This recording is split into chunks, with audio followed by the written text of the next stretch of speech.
Today, we're going to be talking about common mistakes when buying gold and how to avoid them. There's a lot of reasons people buy gold, and we outlined some of those in a previous episode. But once the decision has been made to buy gold, the new investor, and frankly, even some who have purchased before, need to keep a few things in mind in order to avoid what could be some very serious mistakes. So keep in mind as we go through these mistakes together that the whole purpose of TRADEway Precious Metals is not to sway you in any particular way for the purpose of selling you metals.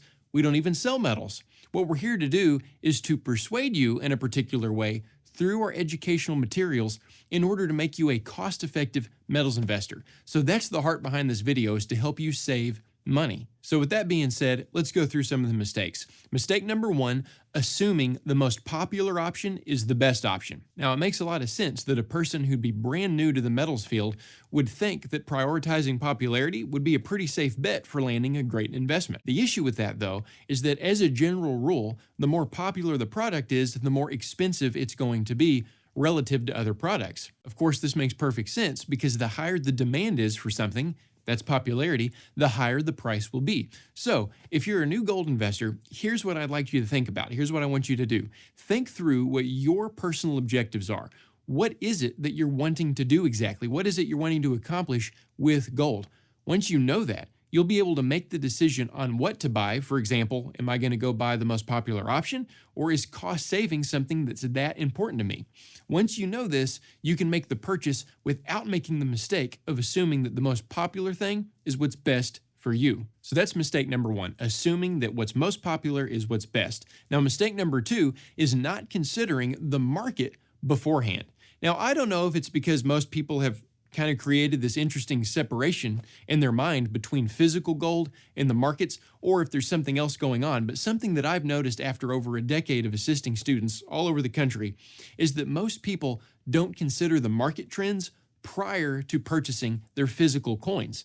But the reason that that could be a significant mistake for you, especially if you're interested in saving as much money as possible, is because the market value of gold, in other words, the price of gold in US dollars, makes up for roughly 95% of the price that you pay when you buy a gold coin. You see, there's two distinct prices involved when it comes to precious metals investing. There's spot price and there's premium. The premium is just as important to understand, and we do talk about that in length in our precious metals education here at TRADEway.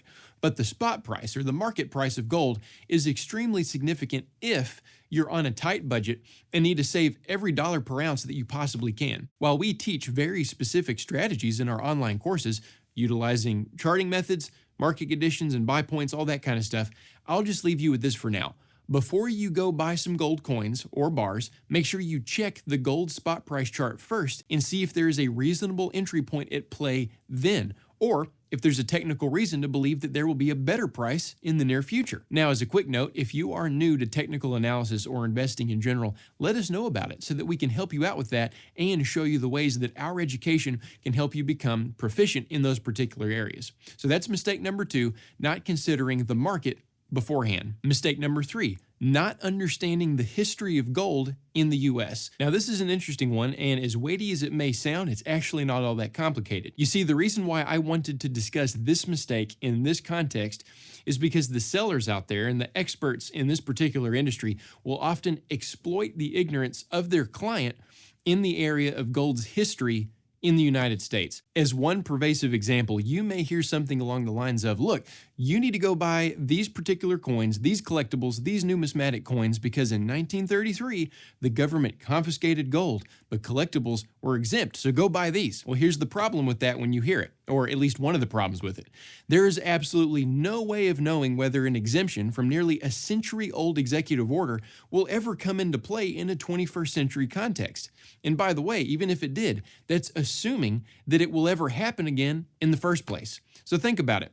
FDR's executive order in 1933 was put in motion for two important reasons. Number one, that was his way of turning the economy around during the Great Depression because the government needed to print more money. Now you might ask, why did they need gold in order to print more money? And that brings us to the second reason. It's exactly the point. In 1933, we were still on a classical gold standard that required the government to have a substantial stock of gold in order to ensure that the dollar to gold ratio was properly in place.